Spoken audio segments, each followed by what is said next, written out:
오늘은 여러분들이 너무너무 잘 아시는 바보 온달에 관한 이야기를 시작하려고 합니다. 고구려 평원 왕의 딸 평강공주는 어려서부터 너무 울보였습니다. 그래서 그의 어머니가 그 울음을 그치게 하려고 너 자꾸 울면 바보 온달에게 시집 보낸다 라고 반복적으로 이 공주에게 이야기를 했던 것이죠. 이 공주가 자라면서 너무 그 얘기를 많이 듣다 보니까 나는 바보 온달에게 시집을 갈 수밖에 없는 운명이구나 라고 생각이 들어서 궐 밖을 나와 바보 온달과 결혼하여 살게 됩니다. 평강공주는 궁궐을 나올 때에 몸에 지니고 나온 그 금팔찌로 병든 말을 사서 잘 길러서 준 말을 만들고 그 말로 온달이 무술을 연마하게 합니다. 나중에 왕이 개최한 사냥대회에서 이 온달이 큰 활약을 보여서 왕의 사위로 인정받고 고구려의 장군까지 되었다는 전설입니다. 자, 그렇다면 이 이야기가 우리에게 주는 교훈 무엇일까요? 역시 남자는 장가를 잘 가야 돼 이거나 아니면 그 옛날 정말 옛날에 나온 광고의 문구처럼 남자는 여자하기 나름이라는 교훈을 우리에게 주는 것인지 잘 모르겠습니다. 그런데 오늘날 역사가들은 이 바보 온달의 이야기를 조금 다르게 해석하고 합니다. 온달에게 붙은 이 바보라는 호칭이 잘못된 것이다라는 이야기죠. 쉽게 말하면 온달은 바보가 아니었습니다. 이 무슨 뜻입니까? 온달이 정말 이야기에 나오는 것처럼 어수룩한 바보였다가 부인을 잘 만나서 갑자기 똑똑해진 것이 아니라 온달은 원래 똑똑한 사람이었다라는 것이죠. 그러면 왜 그렇게 똑똑한 사람에게 바보라는 호칭을 붙이게 되었는지 우리는 조금 더 이야기를 살펴보면 이야기가 나옵니다. 바보 온달 이야기가 나오니 삼국사기에 보면 당시에 사람들이 온달을 바보라고 부른 이유는 지능 때문이 아니었습니다. 외모 때문이었습니다. 이 가난했던 온달은 어머니를 부양하기 위해서 다 떨어진 옷과 풀어헤친 머리 그리고 다 헤어진 신발로 시장을 오다니면서 먹을 것을 구하면서 돌아다녔기 때문에 바보라는 별명을 얻게 되었던 것이죠. 정확하게 이야기하면 온달은 바보가 아니라 효자였던 것입니다. 그런데 그렇게 가난하게 바보 소리를 듣고 살던 온달이 하루아침에 영웅이 된 것은 평강공주와 결혼했기 때문은 확실합니다. 물론 평강공주가 온달에게 큰 도움이 되었던 것은 사실이지만 본디 똑똑했던 능력에다가 평민이라는 이유로 천대받던 온달이 공주와 결혼을 하면서 신분 상승을 이루어 일약 장군이까지 되게 되었던 것이죠. 또 한 가지로는 이 역사가들은 당시 고구려가 철저히 계급 사회였기 때문에 이렇게 일약 출세한 평민의 이야기가 영웅담이 되어서 평민들에게 펼쳐지면 당시의 기득권이었던 양반들에게 위협이 될 수도 있었을 것이라는 예상을 했던 것입니다. 그러면서 온달의 이야기를 영웅의 온달 이야기보다 바보 온달이라는 이야기로 포장을 하는 것이 고구려 귀족으로부터의 견제로서 자신을 확실히 보호할 수 있는 그런 방법이었을 것인지 모르겠다는 것이죠. 그렇게 스스로 잘난 척을 삼가지 않으면 안 되었을 온달의 심정을 대변하고 있는 것입니다. 말하자면 온달은 바보였다기보다 때를 기다리면서 일부러 바보인 채 하는 똑똑한 바보였던 것이죠. 좀 반대되는 사람을 제가 한 명 더 소개를 해드리겠습니다. 이번에는 굉장히 똑똑하신 분입니다. 제가 아는 선배 목회자 아닌 분 중에 굉장히 똑똑하고 올곧은 분이 계십니다. 올곧다라는 말은 마음이 바르고 곧다라는 뜻이죠.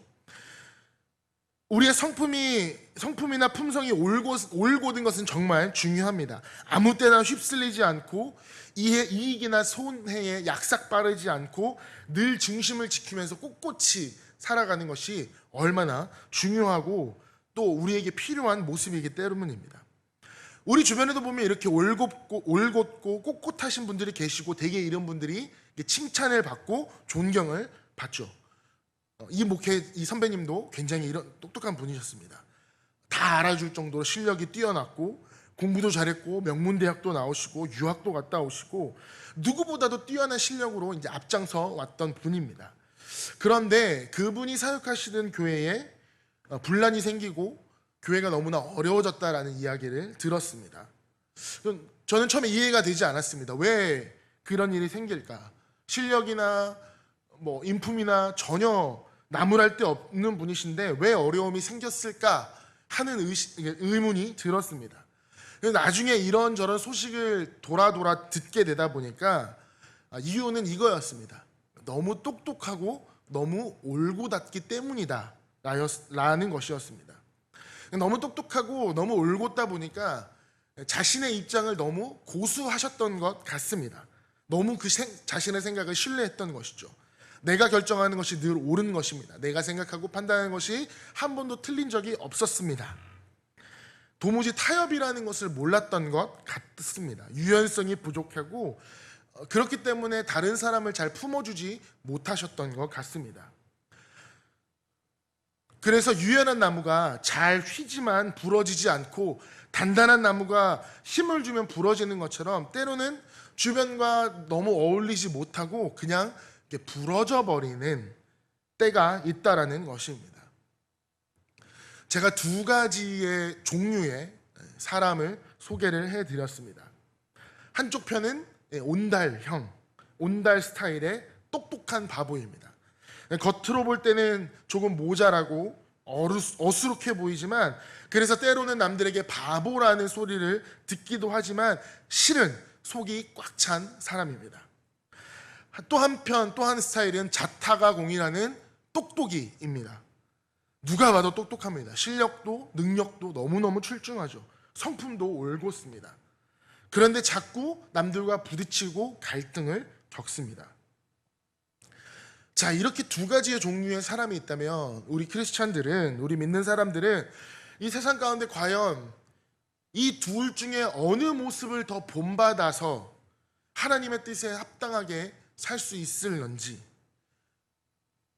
이 문제가 오늘 읽은 이 본문의 말씀에도 사실 등장을 하고 있습니다. 사도 바울이 로마 교회 성도들에게 보낸 편지가 오늘 우리가 읽은, 그리고 계속해서 읽어왔던 바로 로마서입니다. 이 로마서를 기록한 당시 로마 교회는 상당한 혼란을 겪고 있었던 것처럼 보입니다.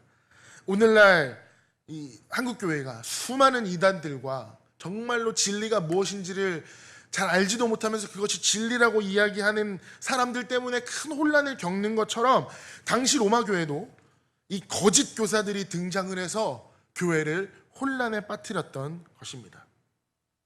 그래서 오늘 우리가 읽은 본문에서 사도 바울은 로마 교회를 어지럽히는 거짓 교사들을 주의하고 그들에게서 돌아서라라고 경고하고 있습니다.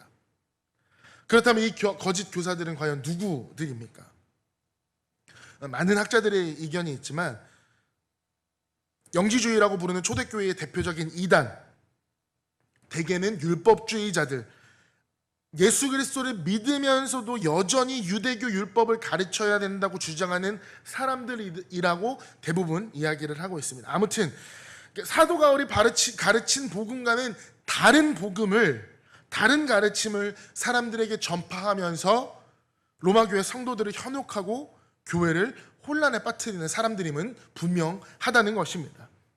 그래서 오늘 이거 17절의 본문의 말씀에 사도 바울은 이렇게 이야기를 하고 있습니다. 형제들아, 내가 너희를 권하노니 너희가 배운 교훈을 거슬러 분쟁을 일으키거나 거치게 하는 자들을 살피고 그들에게서 떠나라. 사도 바울은 먼저 이들 거짓 교사들이 어떠한 사람들인지를 지적하고 있습니다. 이들이 주로 하는 일은 세 가지입니다. 첫 번째는 배운 교훈을 거스르는 사람들이죠. 사도 바울이 가르쳐준 바른 교훈, 사도 바울이 가르치는 바른 복음을 거슬러서 다른 복음을 이야기하는 사람들입니다. 두 번째로 이들은 교회 안에서 분쟁을 일으키는 사람들입니다.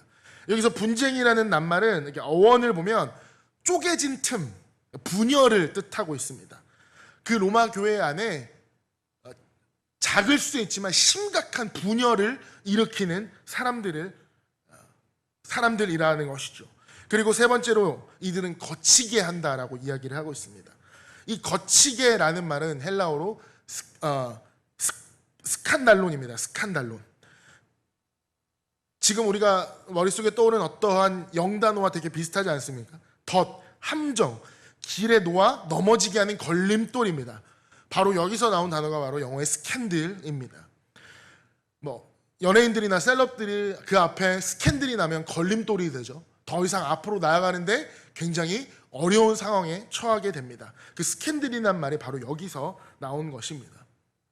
자, 그러므로 이 거짓 교사들은 로마 교회 성도들을 잘못된 길로 가게 해서 죄에 빠져 걸려 넘어지게 만드는 사람들이라는 것입니다. 세 가지 낱말에 나타난 것처럼 로마 교회의 거짓 교사들은 성도들을 다투게 하고 분열시키고 갈라지게 했습니다. 넘어뜨렸습니다. 순진한 성도들을 넘어뜨리고 망하게 하려고 달려든 것입니다. 평화를 깨고 분열을 조장합니다. 이것은 분명히 사단의 역사입니다. 절대로 하나님이 함께 하시는 역사가 아니라는 것입니다.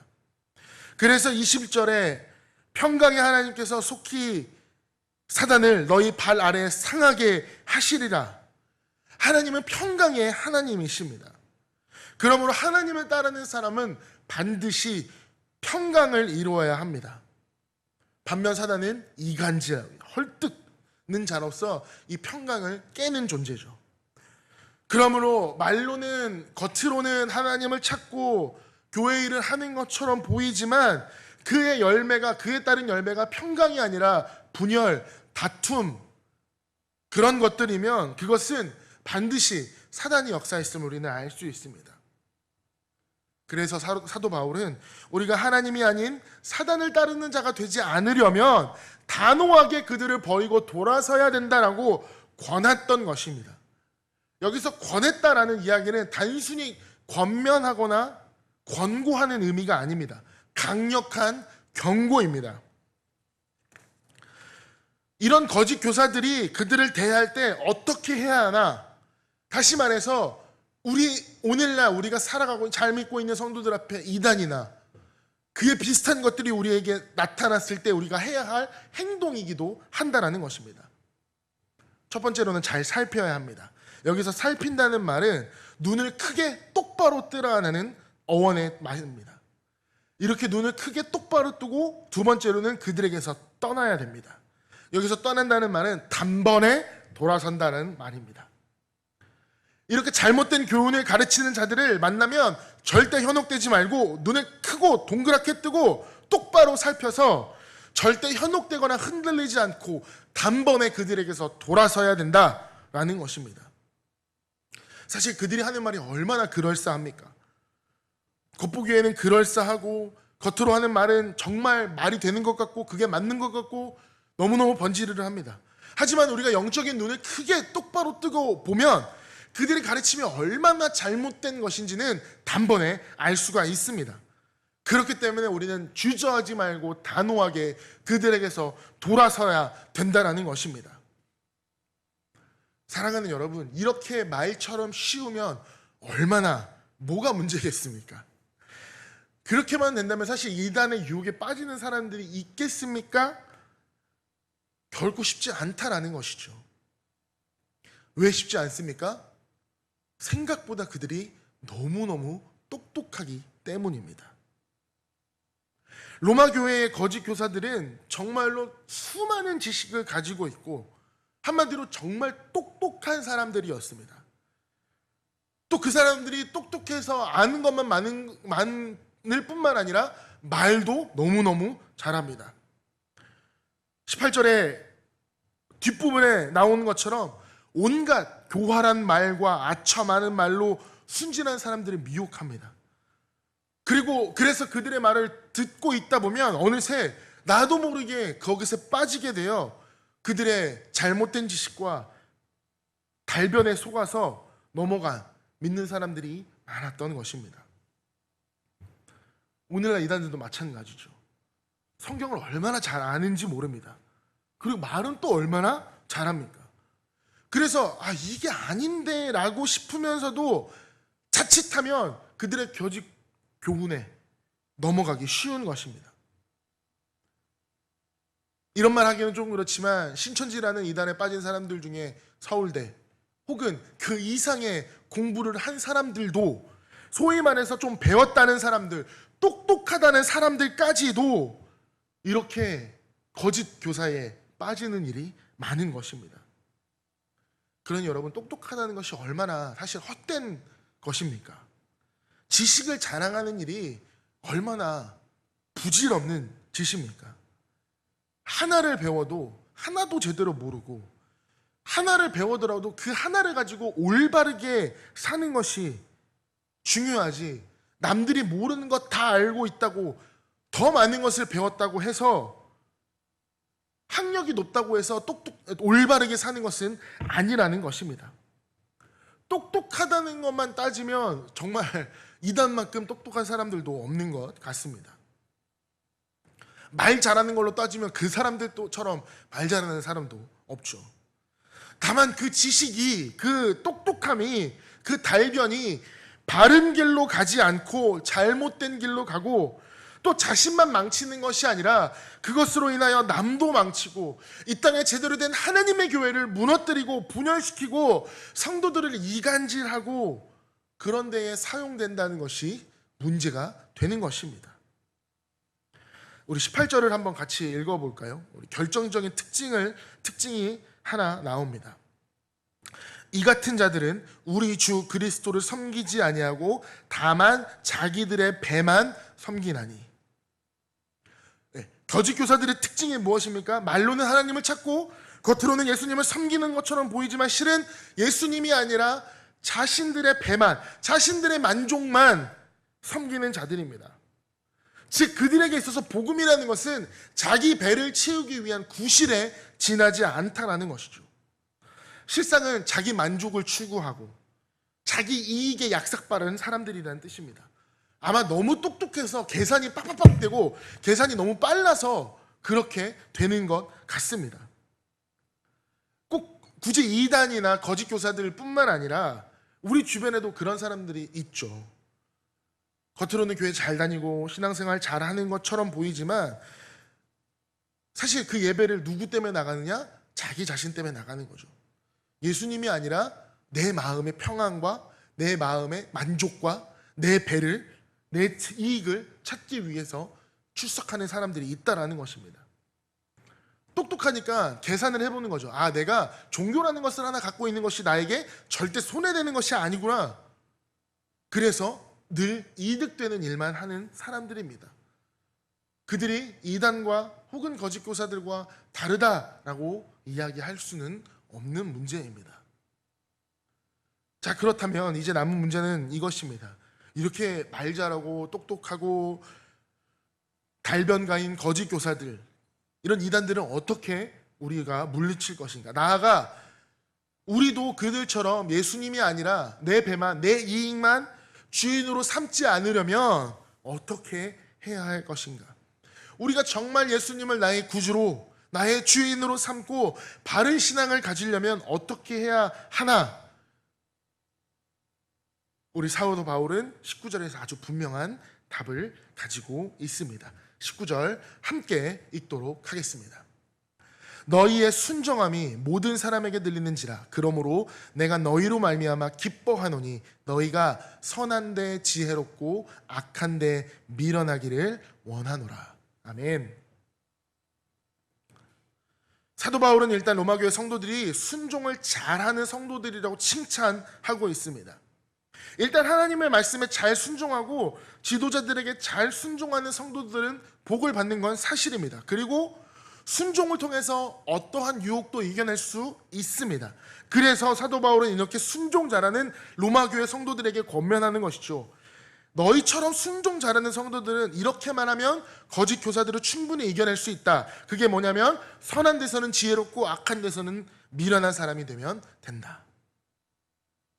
이 말은 지혜로움과 미련함을 같이 가지고 있어야 된다라는 뜻입니다.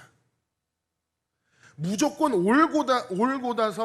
올고다도 부러지기 쉽고 너무 유연하면 타락하기 쉬운 것처럼, 마찬가지로 늘 지혜롭고 늘 똑똑하기만 하면 그 지식 때문에 나도 모르는 사이에 교만해져서 거짓 교사들처럼 되기 쉽고, 그렇다고 무조건 미련해서는 도무지 하나님의 일을 할 수가 없는 사람이 되어버립니다. 그래서 우리는 상황에 따라서 때로는 지혜로워야 하고 때로는 미련해야 하는데, 어떨 때 지혜롭고 어떨 때 미련해야 하는가? 선한 일에는 지혜롭고 악한 일에는 미련하고 굼떠야 된다는 것입니다.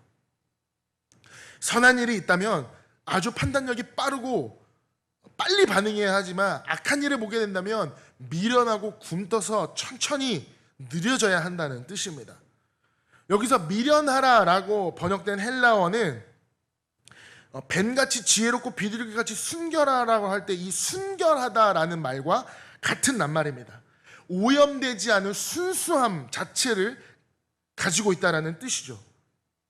바울은 고린도전서 14장 20절에서 형제들아, 지혜에는 아이같이 되게 말고 악에는 어린아이가 되라, 지혜에는 장성한 사람이 되라라고 분명히 또한 이야기하고 있습니다. 같은 뜻입니다.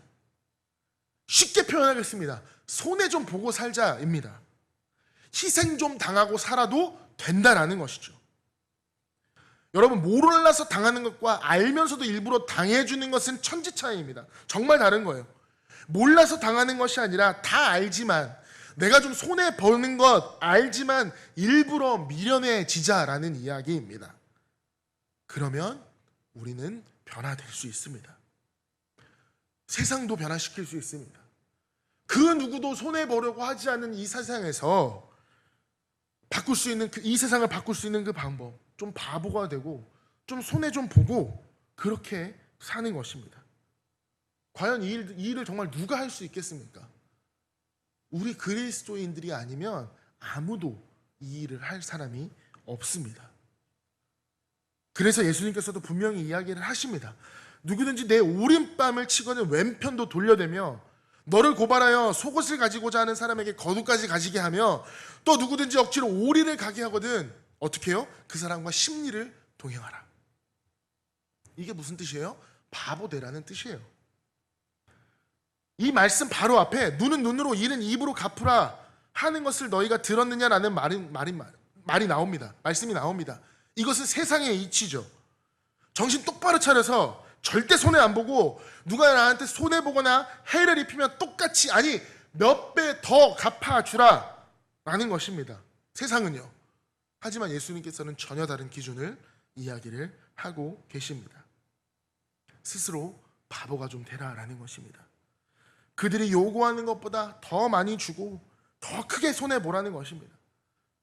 그래서 실제로 예수님도 바보가 되셨죠. 때리면 맞는 바보, 십자가를 지는 바보. 예수님께 바보라는 표현 쓰기가 정말 죄송한데, 얼마든지 십자가에서 내려와서 천군 천사를 동원해서 이 세상을 쓸어버리실 수도 있는 능력을 가지신 분이 묵묵히 매맞고 바보처럼 채찍질을 당하고 십자가에 매달리십니다. 한 가지만 더 생각을 해봅시다. 이렇게 손해보고 스스로 바보가 되는 것이 정말 약한 방법입니까? 이렇게 사는 사람이 늘 손해만 보게 되는 것일까요? 아니라는 것이죠. 때리면 맞고 가두면 갇히는 비폭력, 무저항주의였던 간디라는 사람도 있습니다. 그토록 기를 쓰고 저항해도 꿈쩍었던 영국이 이 간디의 비폭력 무저항주의에 결국 두 손 두 발을 들고 항복하게 마련입니다. 간디의 이 모습이 예수님의 산상수훈의 말씀을 보고 깨달은 깨달음이다 라고 이야기를 하는 사람도 있습니다. 가장 바보 같고 가장 약하게 보이지만 실은 그 안에 가장 강력한 힘이 있다라는 것입니다. 예수님도 미련하고 바보 같은 방법으로 세상을 변화시키셨습니다. 만약 그때에 십자가에서 내려와서 무서운 힘으로 로마와 유대인들을 싹 쓸어버렸다면 예수님의 이름은 그저 위대한 혁명가로서만 남게 되는 것입니다. 영원히 세상을 변화시킨 구세주 메시아의 그 모습이 아마 없을 수도 있었습니다. 그래서 정말 세상을 이기고 변화시킬 수 있는 힘은 미련하고 바보 같아 보이지만 그 십자가에서 나온 것입니다.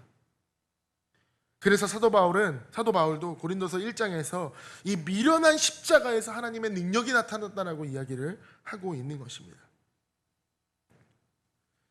한 가지 예를 들어보겠습니다. 미국의 철광 왕이라고 불리는 이 카네기라는 사람의 회사에 늘 웃고 입에 칭찬을 달고 다니는 찰스라는 젊은이가 있었습니다. 이 젊은이는 늘 회사에서 가장 먼저 출근하는 카네기보다 먼저 회사에 출근했고, 그리고 가장 늦게까지 일하는 사람이 바로 이 찰스였습니다. 어느 날 카네기는 이 찰스에게 100불이라는 보너스를 줍니다. 100만 불이라는 보너스를 줍니다. 그래서 주변 사람들은 아니 사람만 좋지 능력이라고는 별로 없어 보이는, 어쩌면 좀 어리숙해 보이기까지 하는 그 사람에게 어떻게 그렇게 큰 돈을 주는지 이해하지 못했다고 합니다. 훗날 이 찰스가 미국 최고의 철강회사 유나이트 스틸사의 사장이 되었습니다. 그리고 그 사장의 취임사에 카네기가 축사를 했습니다. 그는 이렇게 이해합니다. 일개의 노동자가 어떻게 이렇게 큰 회사의 사장이 될 수 있는지 여러분은 의아해하실 것입니다. 그러나 그의 곁에서 그가 어떻게 살아가는지, 그가 어떻게 일하는지를 꾸준히 지켜본 사람이라면 지금 오늘의 이 자리는 찰스라는 사람의 자리인 것을 그 누구도 의심하지 못할 것입니다. 항상 입만 열면 남을 칭찬해주고 남을 장점을 찾아주는 그 재주를 가지고 있으며, 어느 조그마한 장점이라도 발견해내서 칭찬해주고 사람을 세워줬던 사람이었던 것입니다. 겉으로는 미련해 보이지만 바보 같은 사람이 그 지혜로운 자들을 부끄럽게 하고 수없이 똑똑한 자, 말 많은 자, 말 잘하는 자들보다 훨씬 더 탁월한 그 강한 힘을 안에 가지고 있다라는 것이죠. 여러분, 살아가다 보면 혹시 그런 생각이 드실 때가 있습니까? 지금 저 사람 분명히 나를 속이고 있는데 내가 가만히 앉아서 당할 수만 있을까? 저 인간이 나를 밟는데 그대로 밟혀도 될까? 나를 비난하고 나를 상처를 주는데 이렇게 당하고만 있으라고? 예, 그러시면 됩니다. 왜냐하면 우리는 바보이기 때문입니다. 아직 예수님 모르고 있는 가족들이 있다면 그 사람들도 분명히 우리가 구원해야 되기 때문에 교회 다니는 나를 핍박하고 나에게 손가락질한다 하더라도 가족 구원을 위해서는 끝까지 참아야 됩니다. 참고 또 참아야 됩니다. 자존심이고 뭐고 다 꺾어서 참아야 됩니다. 그렇게 하는 것이 옳으냐고요? 예, 옳은 것입니다. 아무도 몰라도 하나님은 알고 계십니다. 하나님 보고 계십니다. 하나님이 언젠가 보상해 주실 것입니다. 우리는 무엇인가를 조금이라도 더 배우고 싶어하는 욕망이 있습니다. 나의 머릿속을 지식으로 채우고 싶은 욕망이 우리에게는 다 있습니다. 그래서 자그마한 그룹에서라도 내가 그곳에서 1등이 되려고 합니다. 여러분 솔직히 한번 돌아보십시오. 3명만 모이는 자리에서 그 중에 내가 잘하는 것이 나머지 2명보다 하나라도 더 있는 것, 사실 그거 굉장히 어렵습니다. 작은 모임에서 내가 어떠한 섹션에서 1등이 된다? 생각보다 어려운 일입니다. 그렇기 때문에 우리는 조금이라도 알면 그것을 미치고 싶고 똑똑한 사람이 되려고 하고 남에게 절대 지지 않고 절대 손해 안 보고 살려고 하는 이 시대에 하나님을 우리는 미련한 자들로 부르고 계십니다. 스스로 바보가 된 자들, 기꺼이 손해보고 기꺼이 희생하는 자들을 통해서 교회를 바꾸어가고 세상을 변화시켜 나가려고 하는 것입니다. 똑똑한 사람, 능력 있는 사람, 잘난 사람, 세상은 그 사람들을 앞세워서 일하지만 하나님은 미련한 자들과 함께 바보들을 통해서 일하신다는 것을 믿으시기 바랍니다. 그러면 정말 세상은 변화됩니다. 나를 박해하던 사람들이 돌아오게 될 것입니다. 우리가 지금 매맞고 손가락질 당하고 저 밑바닥에 처박혀서 다시는 일어서질 못할 것 같은 매맞음을 당했다 할지라도 그러면서도 나를 때리는 사람, 나를 박해하는 사람들 우리는 바꿀 수 있습니다. 배운 것이 많이 없어도 배운 사람들을 뒤집어 놓고 갈 수 있는 그 능력이 우리 안에는 있다라는 것입니다. 그것이 바로 예수님을 닮은 미련한 똑똑한 바보들의 힘입니다. 사랑하는 여러분, 우리 기꺼이 바보가 한번 되어 봅시다. 교회를 손가락질하고 욕하고 거짓 교사들과 똑같이 취급하고, 우리가 그런 취급을 지금은 당하고 있다 할지라도 당장 그것에 반응하기보다 묵묵히 내가 믿고 내가 신뢰하고 내가 따르는 이 길이 진리임을 우리는 알기에 묵묵히 하루하루 온전히 걸어가다 보면 언젠간 이 미련함을 통해서 하나님께서 분명히 일하시는 날이 올 거라 확신합니다. 힘들고 어렵지만 오늘 하루도, 그리고 한 주일도, 우리의 평생도 그렇게 예수님이 변화시켜 가시는 그 길에 조그마한 길이 될 수 있다면 우리는 그것으로 기뻐하고 천천히 주님과 함께 동행하는 여러분이 되시기를 주님의 이름으로 축원합니다.